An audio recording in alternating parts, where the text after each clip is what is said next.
देखिए students, last lecture में बेटा हमने पढ़ा था आपके पास में इंटरफेरेंस ऑफ लाइट पढ़ा था, ठीक है। उसी के हमने न्यूमेरिकल्स किए थे। आज हमारे पास में नया टॉपिक है डिफ्रैक्शन ऑफ लाइट।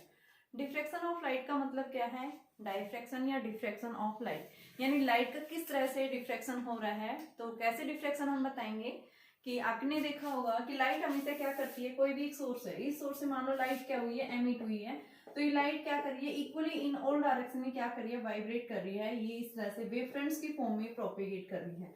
हम क्या बताते हैं, लाइट के पास जो नेचर होता है वो किस तरह का नेचर है, वेव नेचर है।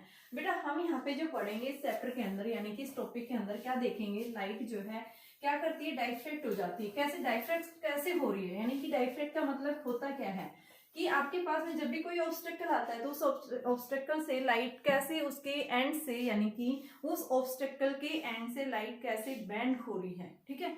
तो यानी कि लाइट का जो बेंड होना किसके अराउंड, ऑब्स्टेकल के अराउंड, तो यानी वो क्या होगा आपके पास में एक जो है क्या बताएंगे, डिफ्रैक्शन है। जैसे मान लो मैंने क्या लिया, यहाँ पे एक क्या ले लिया, एक ऑब्स्टेकल लगा दिया और यहाँ से क्या है, एक सोर्स है, लाइट का सोर्स है ये। तो इस सोर्स लाइट के सोर्स से क्या है, लाइट आई, तो जैसे ये लाइट यहाँ से गिरेगी इसके ऊपर, तो यहाँ पे सामने जैसे लाइट जाएगी तो ये क्या बनाएगा अपना, यानी यहाँ से कोई इमेज नहीं बनेगी, यानी लाइट इसमें से पास ही नहीं होगी।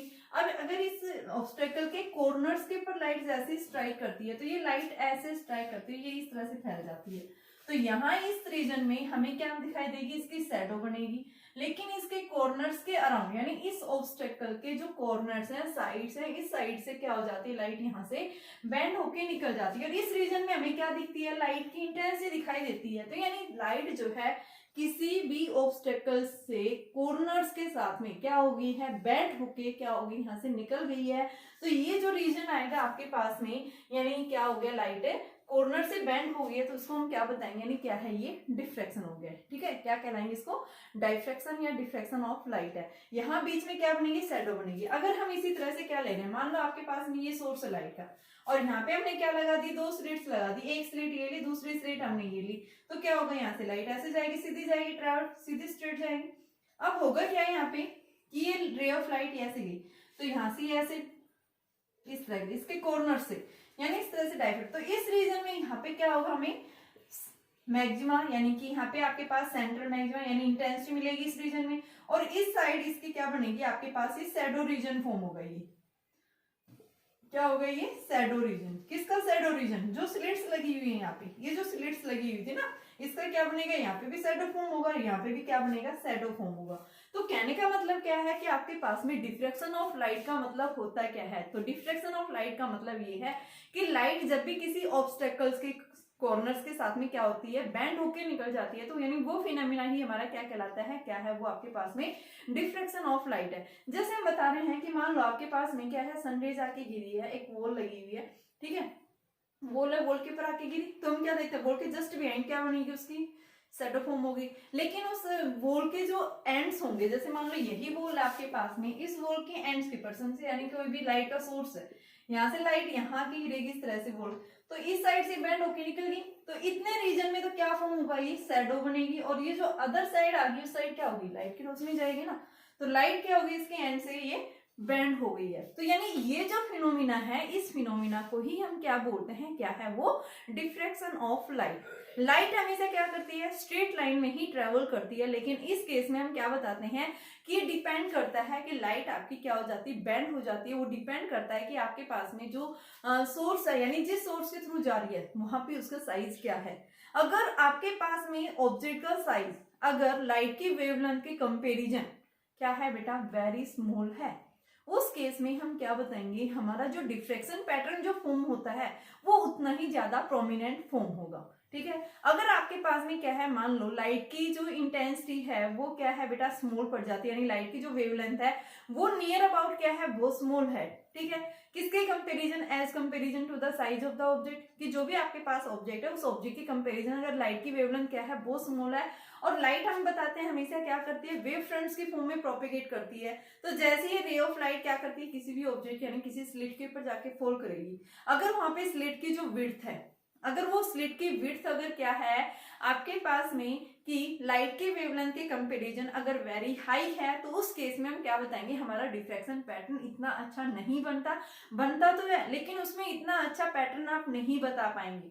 ये आपके पास में यानी प्रोमिनेंट केस हमारे पास डिफ्रैक्शन का तभी बनता है अगर आपके पास में डिफ्रैक्शन स्लिट्स के बीच की जो डिस्टेंस है, विड्थ है, अगर वो क्या है लाइट की वेवलेंथ के कंपैरिजन क्या है वेरी स्मॉल है, या तो नियर अबाउट क्या होनी चाहिए, लाइट की वेवलेंथ इक्वल होनी चाहिए, या फिर लाइट की वेवलेंथ से क्या होनी चाहिए, लेस देन होनी चाहिए। उस केस में ही हम क्या बताते हैं कि हमारा जो डिफ्रैक्शन पैटर्न जो फॉर्म होगा वो क्या बनेगा, उतना ही मोर प्रोमिनेंट होगा, उतना ही ज्यादा अच्छा फॉर्म होगा। तो सबसे पहले आप क्या बताएंगे, देखो एग्जाम में आपके पास में आता है तो आप डिफ्रैक्शन लिखेंगे क्या। डिफ्रैक्शन वैसे कॉमनली जनरल वे में मैंने बता दिया।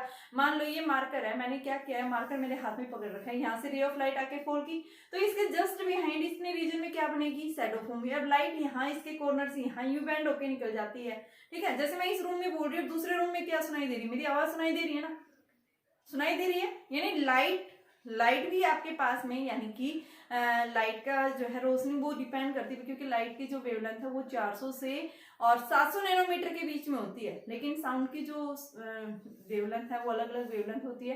तो हम क्या बताते हैं कि जो साउंड वेव्स होती है ना वो ज्यादा अच्छा डिफ्रैक्शन पैटर्न फॉर्म करती हैं, ज्यादा अच्छे से डाइफ्रैक्ट होती है कि हम यहाँ पे खड़े होके बोल रहे हैं और हमें दूसरे रूम में या थोड़ी दूर तक भी हमें दिखाई देती है लाइट। हम जस्ट इसके पास में खड़ी, मान लो यही मान लो आपने ये ऑब्स्टेकल लगा दिया, मान लो ये बुक है मेरे पास में, ठीक है। यहाँ जस्ट मैं इसके पीछे क्या देख रही हूँ, शैडो फॉर्म हो रही। जैसे मैं इसे दूर इसके नजदीक अगर मैं खड़ी हूँ तो मुझे क्या दिखेगा, यहाँ पे शैडो दिखाई देगी, लेकिन जैसे ही मैं इस बुक से दूर जाऊँ तो मुझे लाइट की इंटेंसिटी दिखाई देगी वहां पे, ठीक है। तो दूर डिस्टेंस यानी लार्ज डिस्टेंस के ऊपर मुझे इसका डिफ्रैक्शन पैटर्न फॉर्म हो रहा है, इसके नजदीक मुझे डिफ्रैक्शन पैटर्न नहीं दिखाई दे रहा है, ठीक है। आप इसको ऑब्जर्व कर नहीं पाएंगे लेकिन हम इसको महसूस कर सकते हैं कि इस तरह से हमारे पास में डिफ्रैक्शन पैटर्न फॉर्म होता है।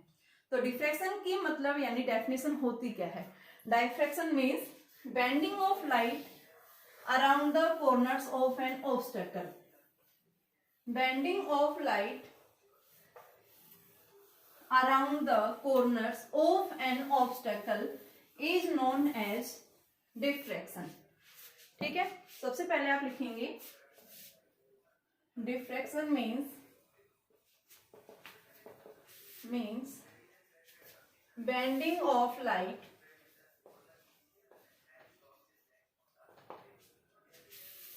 around corners of an obstacles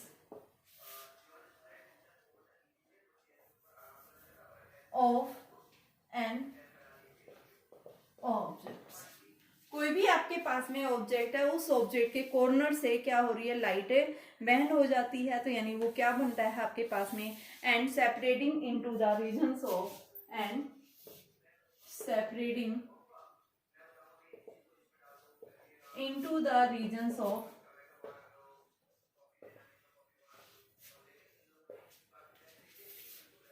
किस रीजन में फॉर्म हो रही है ये आपके पास में, ज्योमेट्रिकल शैडो।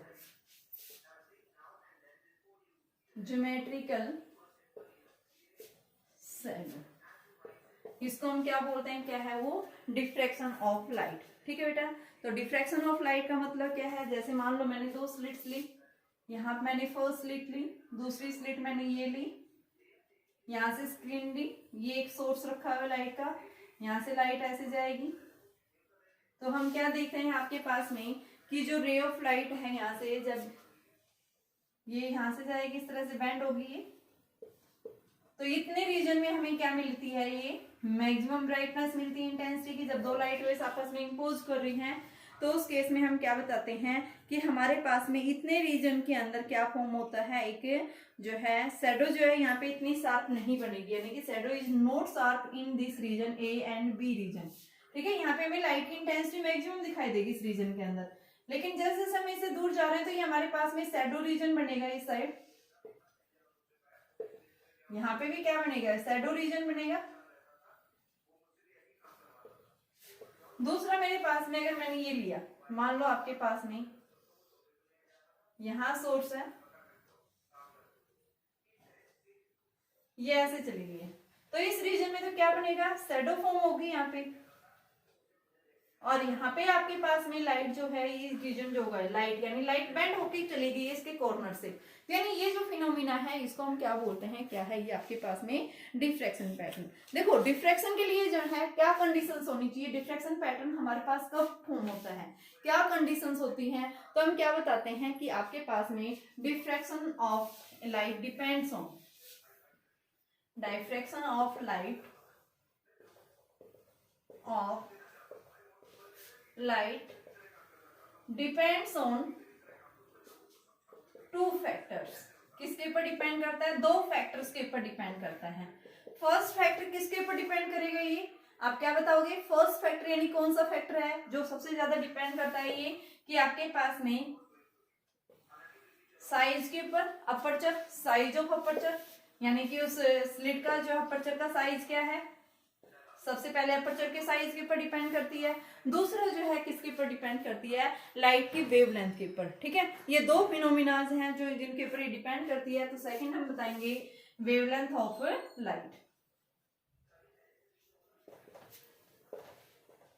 लाइट की वेवलेंथ के ऊपर डिपेंड करती है। दो मेन फैक्टर्स है जिनके ऊपर आपका डिफ्रैक्शन पैटर्न डिपेंड करता है। अब देखिए कैसे डिपेंड करता है, यहाँ पे देखिए डिफ्रैक्शन पैटर्न कैसे डिपेंड करता है। जैसे मान लो मैंने यही बताया, यहाँ पे मेरे पास में ये है, दो स्लिट्स के बीच की अगर डिस्टेंस मैंने क्या ली, लार्ज ली। ठीक है बेटा, दो जो है मैंने क्या ली, यहाँ से स्लिट्स के बीच की डिस्टेंस लार्ज ली, और दूसरे केस में मैंने दो स्लिट्स के बीच की डिस्टेंस मैंने क्या रखी, स्मॉल रखी। यहाँ पे स्मॉल डिस्टेंस है, यहाँ पे लाइट का सोर्स है, यहाँ पे भी लाइट का सोर्स है। सोर्स से लाइट आएगी किस फॉर्म में आएगी, ये वेवफ्रंट्स की फॉर्म में ऐसे आएगी। मान लो लार्ज डिस्टेंस, यहाँ पे आते आते रे ऑफ लाइट जाएगी, तो ये कैसे जाएगी, हमेशा इस तरह से। तो ये रे ऑफ लाइट ऐसे जा रही है, तो यानी हम क्या बताते हैं, रे ऑफ लाइट ऐसे जाएगी सीधी। तो यहाँ पे आपको डिफ्रैक्शन पैटर्न इतना अच्छा नहीं दिखाई देगा, ये क्या है, स्क्रीन है ये। अब दूसरे केस में मैंने क्या रखा है, यहाँ से जो सोर्स है, स्लिट्स के बीच की डिस्टेंस है क्या है, स्मॉल कर दी है। तो इस केस में रे ऑफ लाइट ऐसे गई, यहां से रे ऑफ लाइट जो है ये बेंड हो जाएगा इस तरह से, यानी ये जो आपके पास में डिफ्रैक्शन पैटर्न जो फॉर्म हो रहा है ये मोर प्रोनाउंस है, यानी कि क्या बताएंगे, मोर प्रोमिनेंट है। किस केस में, सेकंड केस में, as comparison to first case. First case में हमें डिफ्रैक्शन पैटर्न इतना अच्छा नहीं दिखाई दे रहा था जितना कि हमें सेकंड पैटर्न में दिखाई दे रहा है। सेकंड पैटर्न में हम क्या बता रहे हैं कि आपके पास में ये डिपेंड करता है कि स्लिट्स के बीच की डिस्टेंस कितनी है। अगर स्लिट्स के बीच की डिस्टेंस जितनी स्मॉल हो गई, यहाँ पे मैंने स्लिट्स के बीच की डिस्टेंस लार्ज ले रखी है, इस केस में मैंने स्लिट्स के बीच की डिस्टेंस कैसे ले रखी है, स्मॉल ले रखी है। जहां स्मॉल डिस्टेंस होगी वहां पे हमारा डिफ्रैक्शन पैटर्न क्या बनता है, उतना ही ज्यादा प्रोमिनेंट बनेगा, उतना ही अच्छा फॉर्म होगा। लेकिन जहां पे आपके पास में स्लिट्स के बीच की डिस्टेंस अगर क्या दी हुई है बेटा, वेरी लार्ज दी हुई है, तो उस केस में हम क्या बताते हैं कि हमारे पास में डिफ्रैक्शन पैटर्न उतना अच्छा फॉर्म नहीं होगा। ठीक है, तो नेसेसरी कंडीशंस क्या बताई है कि हम एक डिफ्रैक्शन पैटर्न को अच्छा यानी कि मोर प्रोमिनेंट को फॉर्म कर सकते हैं। तो इसके लिए आप कंडीशंस क्या बताएंगे कि अगर हमारे पास में स्लिट्स के बीच की जो डिस्टेंस है, विड्थ है, स्लिट विड्थ, अगर वो क्या है, वेरी स्मॉल है as comparison to the wavelength of the light, यानी a is very very less than wavelength of light. This is the conditions for the diffraction pattern. आपके पास में डिफ्रैक्शन पैटर्न उतना अच्छा तभी बनेगा अगर आपके पास में स्लिट्स की डिस्टेंस अगर क्या है, वेवलेंथ के कंपैरिजन क्या है बेटा, बहुत स्मॉल है, तो हमारे पास में क्या बनेगा, ये डिफ्रैक्शन पैटर्न बनेगा। ठीक है, अब हमारे पास आती है कि भाई आपके पास में डिफ्रैक्शन कितने टाइप्स के होते हैं। तो सबसे पहले हम बात करते हैं types of diffraction. Types of diffraction दो टाइप्स के होते हैं, एक होता है फ्रेंसेल डाइफ्रैक्शन, एक होता है फ्राउनहोफर डाइफ्रैक्शन। तो सबसे पहले आप करेंगे types of diffraction. First is the, कौन सा है हमारे पास में, first Fresnel diffraction and second is the Fraunhofer diffraction. Fresnel diffraction क्या होता है कि अगर आपके पास में सोर्स और स्लिट्स के बीच की डिस्टेंस अगर क्या है, एट ए फाइनाइट डिस्टेंस, अगर सोर्स और स्लिट्स के बीच की डिस्टेंस, ये स्क्रीन है, ये क्या है, स्लिट्स है। If the distance between the source and slits are have finite distance, तो उस केस में स्क्रीन के ऊपर आपके पास में जो डिफ्रेक्शन पैटर्न बनता है वो कैसा बनता है, हमारे पास में एक फ्रेंसल डाइफ्रैक्शन फॉर्म होगा। ठीक है, तो फ्रेंसल डाइफ्रैक्शन कब बनता है, तो फ्रेंसल डाइफ्रैक्शन आप क्या बताएंगे कब फॉर्म होता है, अगर आपके पास में सोर्स और दूसरा क्या है बेटा आपके पास में स्लिट्स, अगर इन दोनों के बीच की डिस्टेंस क्या है, एक फाइनाइट डिस्टेंस है, तो उस केस में हम क्या बताते हैं, हमारे पास में एक फ्रेंसल डाइफ्रैक्शन फॉर्म होता है। और फ्रेंसल डाइफ्रैक्शन जो बनता है, यानी कि हम क्या बताते हैं, आपके पास में जैसे एक वायर, थिन वायर रख दिया, तो उस थिन वायर के कारण जो है आपके पास में कैसा डिफ्रैक्शन है, वो फ्रेंसल है। एक सिंगल सोर्स के, सिंगल पॉइंट सोर्स के कारण पूछता है, तो वो भी हमारा फ्रेंसल डाइफ्रैक्शन। लेकिन हमारे सिलेबस में ये नहीं है, हमारे सिलेबस में क्या है, फ्रॉनहोफर डिफ्रैक्शन। ठीक है, तो फ्रॉनहोफर में क्या होता है कि जब आपके पास में सोर्स और स्लिट्स, अगर इनके बीच की डिस्टेंस क्या है, finite distance, infinite distance, source at a large distance के ऊपर है, अगर इनके बीच की डिस्टेंस क्या होगी, इनफाइनाइट होगी, तो उस केस में हम क्या बताएंगे कि यहाँ पे हमारे पास में स्क्रीन के ऊपर डिफ्रैक्शन जो बनेगा वो क्या बनेगा, एक फाइनाइट। तो सबसे पहले फ्रॉनहोफर किसको कहता है, फ्रॉनहोफर का मतलब क्या है कि सोर्स और स्लिट्स अगर इनफाइनाइट डिस्टेंस के ऊपर रखी हुई है, इनके कारण आपके पास में जो डिफ्रैक्शन पैटर्न बनता है, उस टाइप के डिफ्रैक्शन का हम क्या बोलते हैं, फ्रॉनहोफर डिफ्रैक्शन। इसका एग्जांपल आप दे सकते हैं कि अगर आप एक सिंगल स्लिट के द्वारा जो डिफ्रैक्शन पैटर्न फॉर्म करते हैं, तो वो एग्जांपल आपके पास में किसका है, फ्रॉनहोफर डाइफ्रैक्शन। और फ्रेंसल डाइफ्रैक्शन में क्या होता है, सोर्स और स्लिट जो होते हैं वो क्या होता है, एक फाइनाइट डिस्टेंस है, उनके बीच की जो डिस्टेंस होती है वो क्या होती है बेटा, स्मॉल डिस्टेंस होती है। तो यहाँ पे आपके पास में जो डाइफ्रैक्शन पैटर्न बनता है वो हमारे पास में किस तरह का बनता है, एक फ्रेंसल डाइफ्रैक्शन होगा। ठीक है, अब नेक्स्ट बात कर रहे हैं diffraction at a single slit. Single slit के कारण डाइफ्रैक्शन कैसा फॉर्म होता है, जो नेक्स्ट हमारे पास में फ्रॉनहोफर डाइफ्रैक्शन का ही टाइप है, और यही हमारे एग्जाम्स में पूछा जाता है। मोस्ट इंपॉर्टेंट टॉपिक है कि डिफ्रैक्शन जो है एक सिंगल स्लिट के कारण कैसा फॉर्म होगा। तो नेक्स्ट टॉपिक आता है diffraction at a single slit.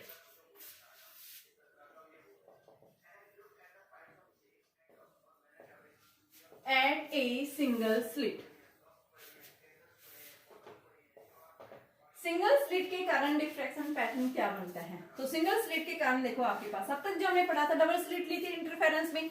Interference में हमने कंडीशंस बताई थी कि भाई इंटरफेरेंस पैटर्न हमारा तभी बनता है जब दो लाइट वेव्स जो है क्या कर रही है, आपस में इंपोज करती है, और इंपोज करने की वजह से हमारे पास में क्या देखते हैं कि स्क्रीन के ऊपर कहीं पे मैक्सिमम ब्राइटनेस, कहीं पे मिनिमम, कहीं पे मैक्सिमम, कहीं पे मिनिमम, यानी कि जब स्क्रीन के ऊपर हमारे पास में क्या होता है कि डार्क और ब्राइट फ्रिंजेस फॉर्म होती हैं, तो इस फिनोमेना को हम क्या बोलते हैं, क्या है वो हमारे पास में इंटरफेरेंस पैटर्न है। इंटरफेरेंस के लिए नेसेसरी कंडीशंस क्या है कि दो कोहेरेंट वेव्स जो हैं आपस में इंपोज होनी चाहिए, वो दोनों का फेज डिफरेंस सेम होना चाहिए, जरूरी नहीं है फेज डिफरेंस सेम हो, लेकिन एंगुलर फ्रीक्वेंसी और साथ में क्या होनी चाहिए बेटा, उनकी फ्रीक्वेंसी सेम कांस्टेंट होनी चाहिए, सेम होनी चाहिए उनकी। ठीक है, एम्पलीट्यूड सेम भी हो सकता है, नियर अबाउट सेम लेना है पर उसमें। ठीक है, जब वो दोनों इंपोज करती है तो उस केस में हम क्या बताते हैं, क्या बनता है हमारे पास में, इंटरफेरेंस फॉर्म होता है। लेकिन अब हम बात कर रहे हैं क्या बनेगा हमारे पास में, डिफ्रैक्शन। डिफ्रैक्शन के केस में हम क्या बताएंगे कि अगर आप क्या ले रहे हैं, एक सोर्स लिया, मान लो ये एक सोर्स है आपके पास में, बेटा सोर्स कहाँ ले रखते हैं हम, यहाँ पे अभी हमने बात की थी, किसका एग्जांपल है ये, फ्रॉनहोफर डिफ्रैक्शन का। फ्रॉनहोफर में क्या पढ़ा था, सोर्स और स्लिट क्या होना चाहिए, एट ए इनफाइनाइट डिस्टेंस। तो हमने क्या लिया, सोर्स लिया, सोर्स कहाँ रखा हुआ है, एट इनफाइनाइट डिस्टेंस। देखो मैं एग्जांपल ये बना रही हूँ, उसका सोर्स है। अब यहाँ पे मैंने एक स्लिट ली, इनफाइनाइट डिस्टेंस के ऊपर रखी हुई है, ये मैंने एक स्लिट ली। अब सबसे पहले देखो, जब इनफाइनाइट डिस्टेंस के ऊपर अभी हमने पढ़ा था कि लाइट जो होती है वो हमारी वेव फ्रंट्स के फॉर्म में क्या करती है, प्रोपेगेट करती है। ठीक है, तो अगर आपके पास में सोर्स जो है स्लिट से इनफाइनाइट डिस्टेंस के ऊपर फॉर्म होगा, तो बेटा यहाँ वेव फ्रंट कैसा बनेगा, प्लेनर वेव फ्रंट। तो यहाँ पे हम क्या बताएंगे कि लाइट जो है किस फॉर्म में आ रही है, प्लेन वेव फ्रंट्स की फॉर्म में आ रही है। ठीक है, ये प्लेन वेव फ्रंट है आपका। ये प्लेन वेव फ्रंट जैसे ही इस स्लिट के ऊपर फोल्ड करता है, तो बेटा यहां से क्या करेगा, ये जो प्लेन वेव फ्रंट है ये इस तरह से वेव्स की फॉर्म में प्रोपेगेट करेगा।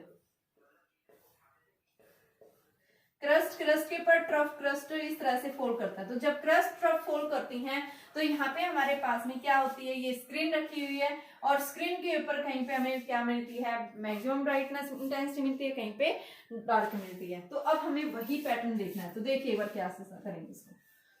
सबसे पहले आपके पास प्लेनर वेव फ्रंट आ रहा था, क्योंकि एट इनफाइनाइट डिस्टेंस के ऊपर है, तो यहाँ से रे ऑफ लाइट जो आएंगी, यानी इस सोर्स से जो लाइट आएगी आपके पास, रेस को हमें क्या करना है, यहाँ पे एक लेंस लगा देते हैं। कैसा लेंस लगा देते हैं, कॉन्वेक्स। क्या करेगा ये रेस को, एक जगह, यानी कि आपके पास जो रेज आ रही थी उन रेज को कहाँ फोल्ड कराएगा, ये स्क्रीन के ऊपर, इस स्क्रीन के ऊपर फोल्ड कराएगा। ये स्क्रीन है, ये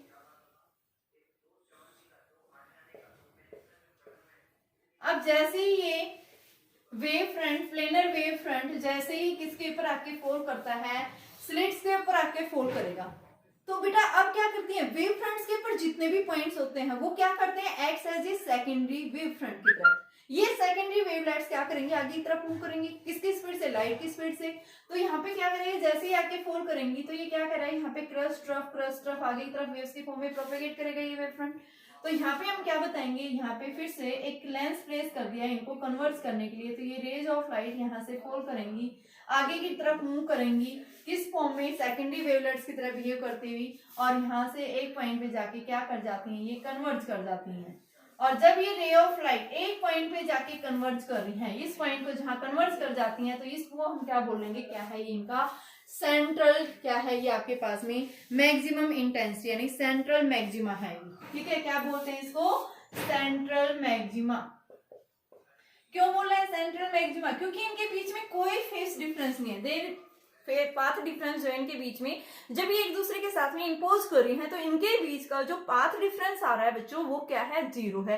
तो यहाँ पे इनके बीच में कोई पाथ डिफरेंस नहीं है, सेम फेज के अंदर है। और ये कहाँ पे कर रही हैं कि तीनों जो रे जो है ये क्या हो गए, एक साथ जाके इंपोज कर रही है और सेंट्रल पॉइंट के ऊपर, स्क्रीन के सेंट्रल पॉइंट पे मैक्सिमम इंटेंसिटी के साथ में क्या हो रही है, यहाँ पे एक हमें मैक्सिमा दिखाई दिया है। ठीक है, तो इसको हम क्या बोलते हैं, क्या है वो, सेंट्रल मैक्सिमा। ठीक है, अब उसके बाद देखो, मान लो अगर ये क्या कर जाए, किसी एंगल के साथ में डाइफ्रेक्ट कर जाए, यहाँ पे स्लिट्स के बीच की डिस्टेंस बेटा डी मान लो आप।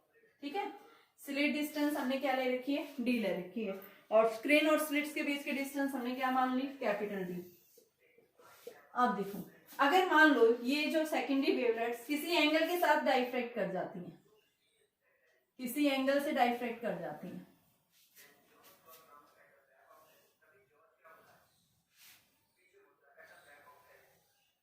ये पॉइंट यहाँ पे मीट करेंगी, तो किसी एंगल यानी थीटा, तो यहाँ पे भी थीटा एंगल बनेगा। ये जब ये थीटा एंगल से डाइफ्रेक्ट कर जाती है, एक पॉइंट पे कन्वर्ज हो जाती हैं, तो ये पी पॉइंट के ऊपर हमें मैक्सिमा भी मिल सकता है, मिनिमा भी मिल सकता है।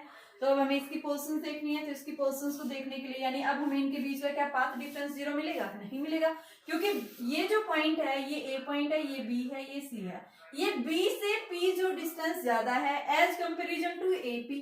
तो यहाँ पे हम क्या बताएंगे, जब ये रेस पी पॉइंट के ऊपर क्या कर रही है, कन्वर्ज कर रही है, तो यहाँ पे बी से पी के बीच का पाथ डिफरेंस क्या है बेटा, ज्यादा है as comparison to A P. तो सबसे पहले हमें क्या निकालना है, इनके बीच का पाथ डिफरेंस निकालना है। तो इस पाथ डिफरेंस को हम कैसे निकालेंगे, तो इस पाथ डिफरेंस को हम कैसे बताएंगे कि यहाँ से ए पॉइंट से हम एक नॉर्मल डाल देते हैं। ठीक है, ये मैंने क्या डाल दिया, एक परपेंडिकुलर डाल दिया। तो ये एंगल मेरे पास में थीटा है, तो ये एंगल कितना बनेगा, 90 माइनस थीटा बनेगा। ये एंगल कितना आ रहा है, 90। तो आपके पास ये ट्रायंगल बन रही है, मान लो ए बी डी पॉइंट है ये, तो इस ट्रायंगल ए बी डी के अंदर ए बी डी, ये बेटा रेस तीनों कैसे हैं, पैरेलल दिखाई, एक्चुअल में दिखाई नहीं देती, लेकिन एक्चुअल में क्या होती है, तीनों रेस पैरेलल होती हैं ये। ठीक है ना, क्या बताएंगे, तीनों रेस पैरेलल होती हैं ये। तो यहाँ से हमने क्या कर दिया, ये आपके पास में परपेंडिकुलर डाल दिया इस ट्रायंगल ए बी डी के अंदर। ये एंगल भी हमारे पास क्या होगा, देखो 90 minus theta plus 90 plus x मान लिया इज इक्वल टू 180। तो 90 प्लस 90 ये कैंसिल हो गया, तो x इज इक्वल टू क्या आ गया, थीटा। तो ये एंगल किसके इक्वल हो गया, थीटा हो गया ना। तो यहाँ से इस ट्रायंगल में आपके पास में जो ट्रायंगल एबीडी है, इसी ट्रायंगल में आप साइन थीटा निकालो। साइन थीटा क्या होता है, परपेंडिकुलर अपॉन में हाइपोटेनस। तो परपेंडिकुलर क्या है यहाँ, बी से डी, हाइपोटेनस किसके इक्वल है, ए बी। तो BD हमारा किसके इक्वल आ गया, AB साइन थीटा। AB क्या है, A साइन थीटा, बल्कि ए की जगह हमने डी ले रखा था ना, स्लिट विड्थ डी ले रखा था बेटा, मैं डी रखूंगी यहाँ पे। तो बी से डी बराबर किसके इक्वल आ गया, डी साइन थीटा के इक्वल आ गया। तो ये क्या है, हमें पाथ डिफरेंस मिल गया। ठीक है, तो हम क्या बता रहे हैं, जब ये दो रेज एक पॉइंट के ऊपर क्या कर रही हैं, कन्वर्ज कर रही हैं, तो इनके बीच का पाथ डिफरेंस जो है अब सेम नहीं है। तो सबसे पहले हमने इनके बीच का पाथ डिफरेंस निकाला, तो पाथ डिफरेंस हमारे पास में किसके इक्वल आ गया, डी साइन थीटा। अब हमें क्या करना है, मिनिमा की पोजीशन दिखानी है, क्योंकि पी पॉइंट के ऊपर जब ये कन्वर्ज कर रही हैं तो यहाँ पे मैक्सिमा भी फॉर्म हो सकता है, यहाँ पे मिनिमा भी फॉर्म। मिनिमा और मैक्सिमा किसको बोलते हैं बेटा, यहाँ पे देखो मिनिमा का मतलब है कि आपके पास में कि दो वेव्स जब इंपोज करिए आउट ऑफ फेस है, आउट ऑफ फेस होगी यानी मिनिमा, मिनिमा का मतलब डार्क फ्रिंजेस फॉर्म होगी। और मैक्सिमा का मतलब क्या है कि जब वो सेम फेस में है, ठीक है, तो उस केस में हमारे पास में क्या बनता है, यानी कि मैक्सिमम ब्राइटनेस आपका एक तरह से कंस्ट्रक्टिव इंटरफेरेंस को हम क्या बोलते हैं, मैक्सिमा, और डिस्ट्रक्टिव इंटरफेरेंस को हम क्या बोल रहे हैं, मिनिमा बोल रहे हैं। तो यहाँ पे हमारे पास में इस पी पॉइंट के ऊपर मैक्सिमा की पोजीशन भी हो सकती है और मिनिमा की। तो अब हमें देखना है कि मैक्सिमा की कंडीशन के लिए क्या पोजीशन आएगी और मिनिमा की कंडीशन के लिए पोजीशन कहाँ पे बनेगी। तो अब हमें क्या देखनी है, इनकी पोजीशंस देखनी है। जैसे हमने कंस्ट्रक्टिव और डिस्ट्रक्टिव की कंडीशंस देखी थी ना हमने, कि भाई उसके लिए हमारे पास में इतने पाथ डिफरेंस पे हमेशा कंस्ट्रक्टिव आता है और इस पे डिस्ट्रक्टिव, तो सिमिलर हम यहाँ पे लेंगे। तो मान लो हमने क्या लिया कि इस पी पॉइंट के ऊपर जब ये क्या कर रही हैं, इंपोज कर रही हैं, तो इन वेव्स के बीच का हमने मान लिया कि पाथ डिफरेंस किसके इक्वल आ रहे हैं, लैम्डा मान लिया। ठीक है, हम सबसे पहले कंडीशंस ले रहे हैं, case condition first, conditions for position of minima. Minima की पोजीशंस के लिए हम क्या कर रहे हैं, कंडीशंस ले रहे हैं, position of minima. Minima means dark fringe, dark fringe का मतलब जहां पे जब दो वेव्स इंपोज कर रही हैं तो बेटा अगर वो आउट ऑफ फेस होंगी, तो आउट ऑफ फेस होंगी तो यानी आपके पास क्या मिलेगा, मिनिमा मिलेगा, डार्क फ्रिंज मिलेगी, डिस्ट्रक्टिव इंटरफेरेंस फॉर्म होता है एक तरह से। तो अब हमें क्या करना है, उसी की पोजीशंस निकालनी है। तो उसकी पोजीशंस को निकालने के लिए हम क्या लेंगे, मान लो आपके पास में जो बीडी है, ये बीडी क्या दे रहा था, पाथ डिफरेंस दे रहा था। अगर ये पाथ डिफरेंस हम मान लेते हैं किसके इक्वल है, लैम्डा के इक्वल। देखो यहां से ए से बी टोटल क्या है, ये लैम्डा है। ठीक है, लैम्डा क्या है, पाथ डिफरेंस। तो अगर हमने मान लिया कि मान लो पाथ डिफरेंस जो है वो क्या है, यहाँ पे इनके बीच का लैम्डा है, तो बेटा सबसे पहले हम इसकी कंडीशंस निकालेंगे कि आपके पास में इस फेस डिफरेंस क्या होगा। तो मान लिया if delta X is equal to lambda, तो फेस डिफरेंस क्या होगा, पहले फेस डिफरेंस से तो हम निकालेंगे। तो फेस डिफरेंस के लिए मैंने फॉर्मूला क्या बता रखा था, 2 पाई बाई लैम्डा इंटू में पाथ डिफरेंस। पाथ डिफरेंस क्या है, लैम्डा, तो 2 पाई बाई लैम्डा इंटू में यहाँ पे देखो लैम्डा हमने क्या कर दिया, ये टोटल था आपके पास ए से बी। तो अगर मैं इस ए बी को डिवाइड कर दूं, A B is divided into 2 parts, यानी इस वेव फ्रंट को हमने दो पार्ट्स में डिवाइड कर दिया, into 2 parts, lambda by 2 and lambda by 2। तो पाथ डिफरेंस ए से सी के बीच का किसके इक्वल है, यानी ए सी भी हमारे पास में लैम्डा बाई 2 और सी भी हमारे पास लैम्डा बाई 2। तो ये क्या आ गया, लैम्डा बाई 2। ठीक है, ये टोटल है। तो यहाँ पे डेल्टा एक्स हमने क्या मान लिया, ए से सी जब आती वेव ये लैम्डा बाई 2। तो आपके पास में क्या आ गया, लैम्डा से लैम्डा, तो ये क्या आ गया, पाई। तो फेस डिफरेंस इनके बीच का क्या आया बेटा, पाई आ रहा है। पाई आ रहा है, इसका मतलब क्या है कि यहाँ पे इनके बीच का यानी कि दो वेव्स जब इंपोज कर रही हैं,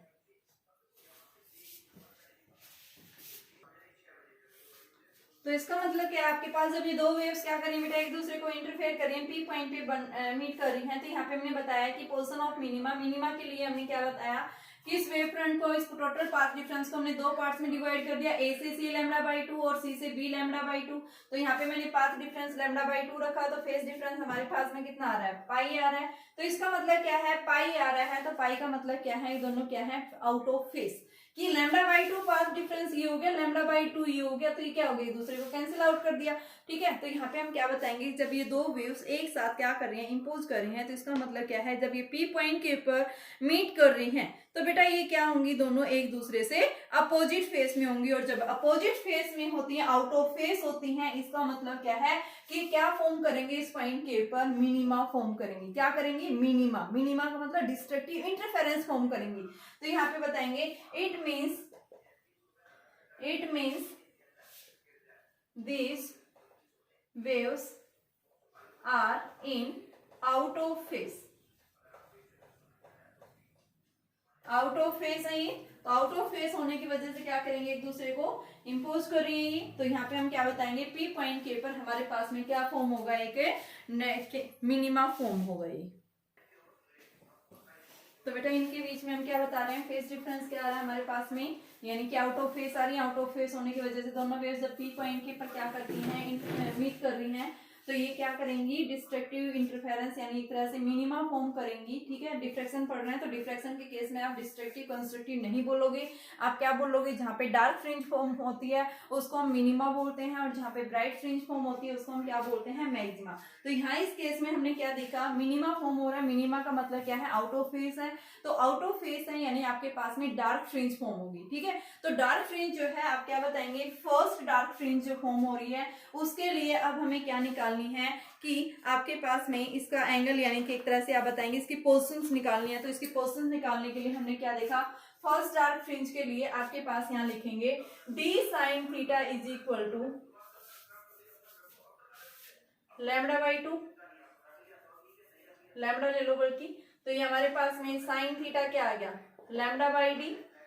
तो साइन थीटा क्या है, अप्रोक्सीमेट स्मॉल एंगल है तो इसको हम थीटा लेंगे, तो ये फर्स्ट के लिए ले रहे हैं तो थीटा 1 ले लो, तो थीटा 1 क्या आ गया, लैम्डा बाई डी। तो फर्स्ट डार्क फ्रिंज के लिए पोजीशन आएगी for first dark fringe. Similar मैं किसके लिए लूंगी, सेकंड डार्क फ्रिंज के लिए, तो सेकंड डार्क फ्रिंज के लिए मेरे पास में क्या आएगा, यानी टोटल अब हम क्या लेंगे, यहाँ पे पाथ डिफरेंस, अभी तो मैंने लैम्डा लिया था, अब क्या लूंगी, 2 लैम्डा लूंगी, तो 2 लैम्डा लेंगे तो 2 लैम्डा को भी हम क्या करेंगे, इसको डिवाइड करेंगे into, divided into 4 equal parts,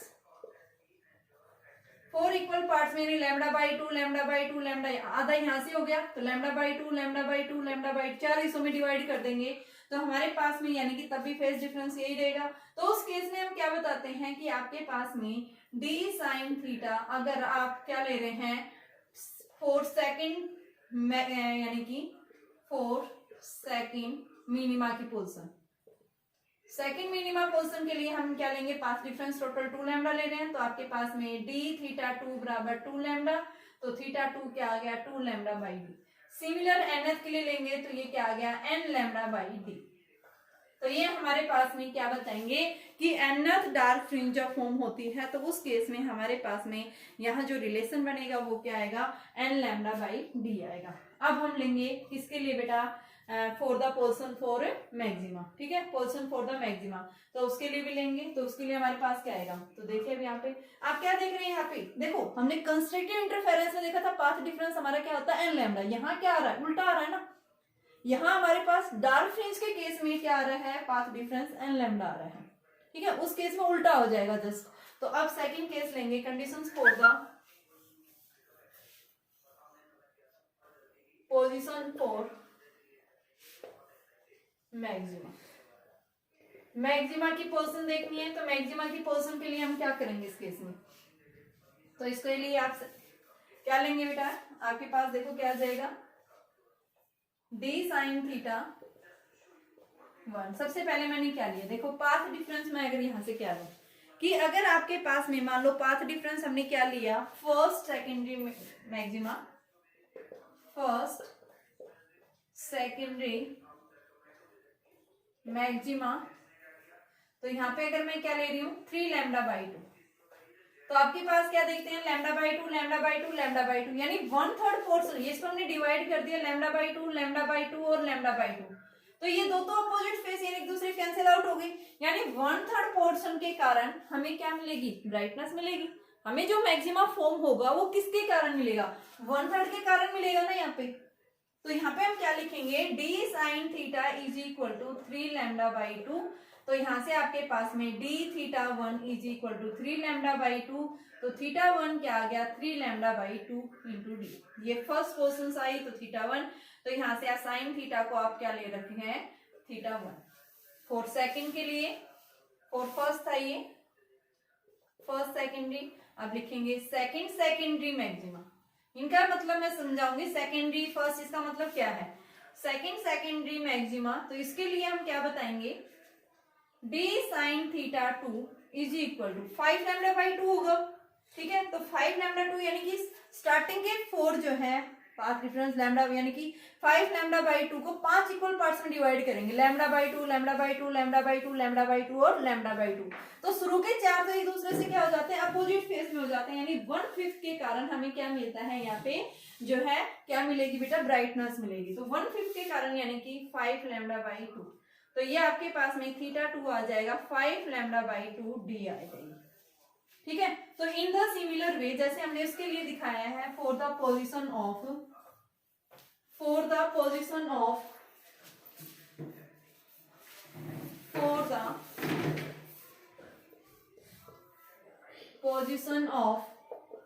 secondary maxima क्या बन रहा है बेटा, theta n is equal to 2n plus 1 lambda by 2d। और फोर पोजीशन ऑफ मिनिमा,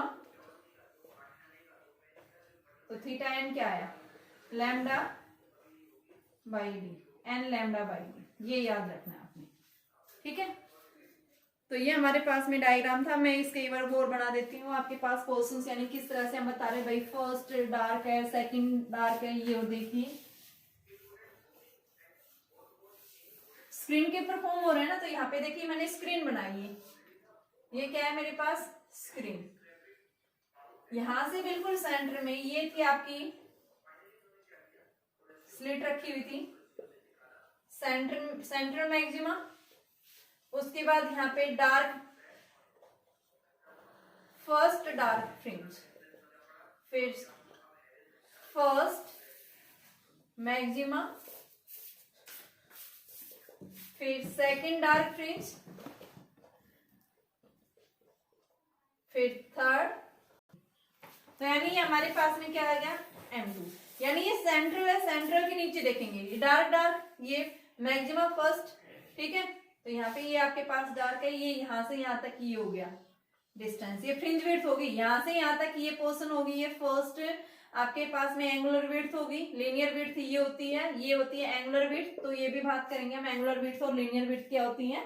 ठीक है। तो यहाँ पे देखेंगे सेंट्रल जो आपके पास में मैक्सिमा बनता है, इस मैक्सिमा के आइदर साइड हमें क्या मिलता है, डार्क और ब्राइट फ्रिंजेस फॉर्म होती है, और उनकी पोर्शंस देखने के लिए हमने क्या देखा है, ये फॉर्मूला निकाला है। अब देखो आपसे जो जनरल मेनली में डिफरेंस जो पूछा जाता है कि जब भी डिफ्रैक्शन पैटर्न फॉर्म होता है, तो यहाँ पे हम देखते हैं कि यहाँ पे जो ग्राफ ड्रॉ करते हैं किसके बीच में बेटा, इंटेंसिटी और फेस डिफरेंस के बीच में या पाथ डिफरेंस के बीच में। तो हमारे पास जो पाथ डिफरेंस आता है, यानी इस तरह से एक ग्राफ बनता है, देखो एक बार ग्राफ देखिए, ऐसे आएगा, फिर उसके बाद ऐसे वैल्यू ये डिक्रीज होती जा रही है इंटेंसिटी इसकी कॉन्टिन्यूसली। क्यों हो रहा है ऐसा, उसका रीजन भी बताएंगे अभी।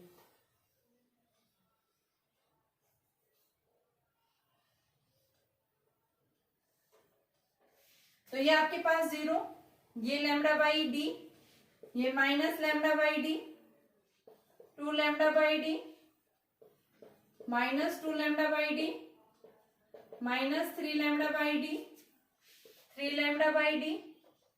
ये पाथ डिफरेंस है या फेस डिफरेंस भी आप पाथ डिफरेंस लिया मैंने, डेल्टा एक्स की फॉर्म में, इस साइड इंटेंसिटी है।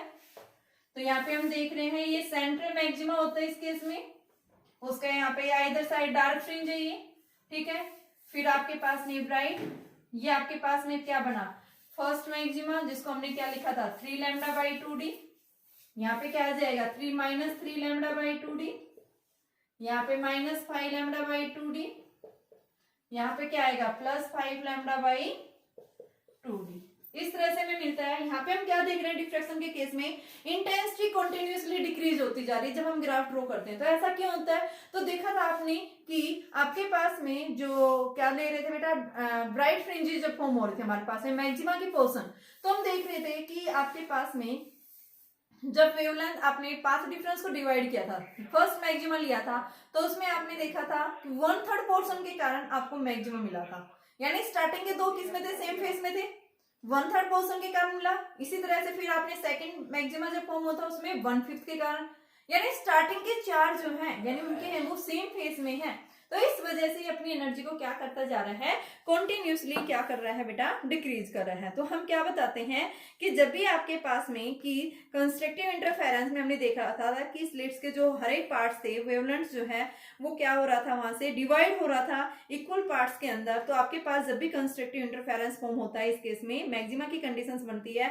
तो जब फर्स्ट मैक्सिमा बनता है तो उसमें 1/3 पार्ट जो स्लिट का होता है, ओनली उसी के कारण मैक्सिमा मिलता है, ठीक है। सेकेंडरी मैक्सिमा के अंदर 1/5 पोर्शन के कारण। और इसी तरह से हमें इंटेंसिटी जो है क्या देखते हैं, जैसे ही हम सेकेंडरी मैक्सिमा की पोर्शंस को निकालते हैं तो कॉन्टिन्यूसली उसकी वैल्यू क्या होती जा रही है, डिक्रीज होती जा रही है। तो इस वजह से हम क्या बताते हैं कि यहाँ पे आपके पास में क्या होगी बेटा, इंटेंसिटी फेस के साथ या पाथ डिफरेंस के साथ में कॉन्टिन्यूसली डिफ्रैक्शन के केस में डिक्रीज होती जाती है। तो कल का जो टॉपिक रहेगा वो उसमें हम क्या पढ़ेंगे कि यहाँ से एंगुलर विड्थ कैसे निकालते हैं, लीनियर विड्थ कैसे निकालते हैं, और साथ में हम देखेंगे कि रे ऑप्टिक्स की जो कंडीशंस होती है वो क्या होती है बेटा।